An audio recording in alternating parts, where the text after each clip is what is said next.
بسم اللہ الرحمن الرحیم۔ ابو معذورہ ابھی 9 عمر تھا، مسیں بھی نہیں بھیگی تھیں۔ اس کی آواز بہت خوبصورت تھی۔ وہ مکہ کا باسی تھا اور مکہ فتح ہو چکا تھا، مگر ابھی وہ اسلام کی نعمت سے محروم تھا۔ مکہ کے دیگر نوجوانوں کی طرح وہ بھی بکریاں چرایا کرتا تھا۔ ایک دن اپنے دوستوں کے ساتھ بکریاں چراتا ہوا ایک وادی سے گزر رہا تھا۔ ادھر اللہ کے رسول صلی اللہ علیہ وآلہ وسلم بھی کسی جنگ میں شرکت کے لیے وہاں سے گزر رہے تھے۔ ایک وادی میں پڑاؤ ڈالا گیا۔ ظہر کی نماز کا وقت ہوا چاہتا تھا۔ حضرت بلال رضی اللہ تعالیٰ عنہ کھڑے ہوئے اور بلند آواز سے اذان دینا شروع کی۔ حضرت بلال رضی اللہ تعالیٰ عنہ کی آواز دوسری وادی میں بکریاں چراتے ہوئے ابو معذورہ نے سن لی۔ اس نے دل لگی کے طور پر اس کی نقل اتارنا شروع کر دی۔ اس کے دوسرے ساتھی خاموش اس کی آواز سن رہے تھے۔ بلال اذان دیتے رہے اور ابو معذورہ اس کی نقل اتارتے رہے۔ انداز میں تمسخر تھا مگر آواز غضب کی تھی۔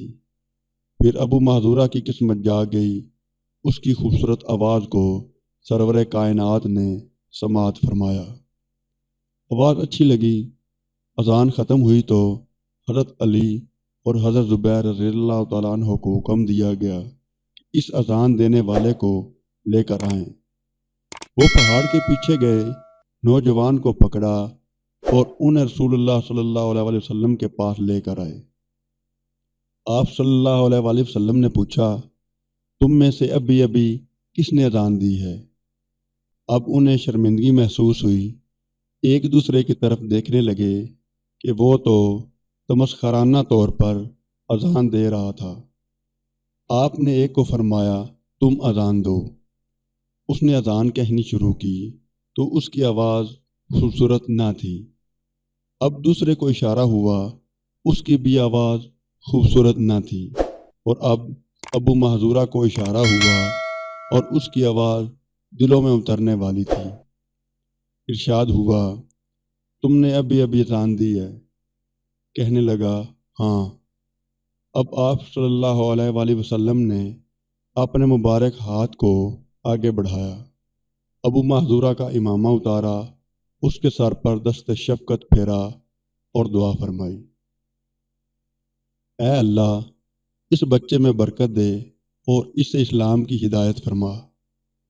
ابو معذورہ کی کیفیت کیا ہوگی؟ اللہ کے رسول کا لمس، وہ مبارک ہاتھ، لمس کی لذت، اور پھر اس کی قسمت جاگ اٹھی۔ اس نے کلمہ پڑھ لیا۔ اب آپ صلی اللہ علیہ وآلہ وسلم نے ابو معذورہ کو مزید بشارت دی اور وظیفہ مقرر فرمایا، جاؤ تم مکہ والوں کے مؤذن مقرر کیے جاتے ہو، اب تم اہل مکہ کے مؤذن ہو۔